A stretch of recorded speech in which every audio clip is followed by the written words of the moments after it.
So I'm out walking because it's not -45 out here anymore. Welcome to the space. Natural lighting, we've got that. But guess what? This happened because I believed in one thing, myself. I believed in myself and my purpose. And since that moment when I really stepped into it, when I told myself, burn all the boats, own your purpose, so much has transformed in my life in the last 3 years. It's not been easy. But it has been absolutely worth it. And you know what the number one part of that was? My truth.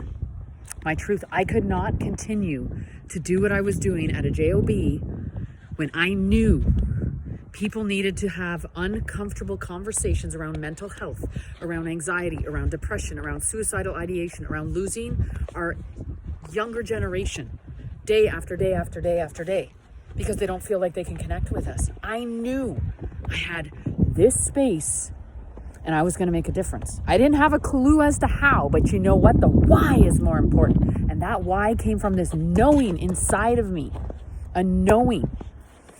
So there's 5 things that I've put together that if you're curious on what your why is, you got to dig down deep. But 5 things that will help you answer that. Know it. Speak it. What is it that fires you up like I'm fired up right now? What is it? When my children were struggling with their own mental health and I got away from my bullshit story and I started to realize that I could do 2 things for them. 1, stop the bullshit. 2, start living, showing them day after day after day that they mattered.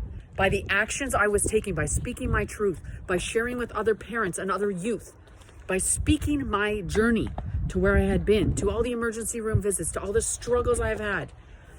With that, not being in their shoes, not at all, not getting lost in comparison, but I had a knowing that there was something different in speaking my truth and connecting with parents that were struggling like I was. And then I started speaking it to other people on a bigger level. Next thing you know, I'm on a stage talking to people in front of, hundreds of people, saying, okay, this is what we've got to do. If we want to keep our kids alive, we have got to stop what isn't working. And then there's the preparing. What are you going to do with that? Once you know, and once you're speaking it, what are you going to do with that? What does it look like? For me, it looked like building an empowerment center here on this space, on this farm, 7 acres. Get our kids outside. It's that simple.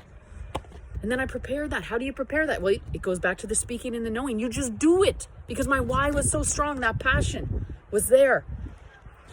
And then after I prepared it, then I started to build my resources. I started building my resources, my connection. Who also is passionate about it like me? Who can help me? Who has strengths where my weaknesses lie? And then the last thing, folks, this is the easiest part. You're doing it already, but you don't even know it.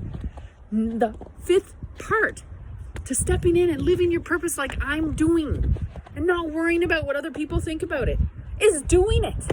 I just started to do it. I started to show up here. I built the gardens. You can't see them because they're under 3 feet of snow there. Just started to do it, little bits in the front on the property that got wrecked by the storm this summer. Guess what? There's the whole fairy garden. I saw that because if we can empower children through imagination, we give them a whole new resource for emotional intelligence. It's that simple. So way over there in that forest, there's a fairy path that I built during COVID because I knew I needed emotional strength. Your why. That's all you need. Know it. Reach out, guys. Your purpose is waiting for you. You just need to know why.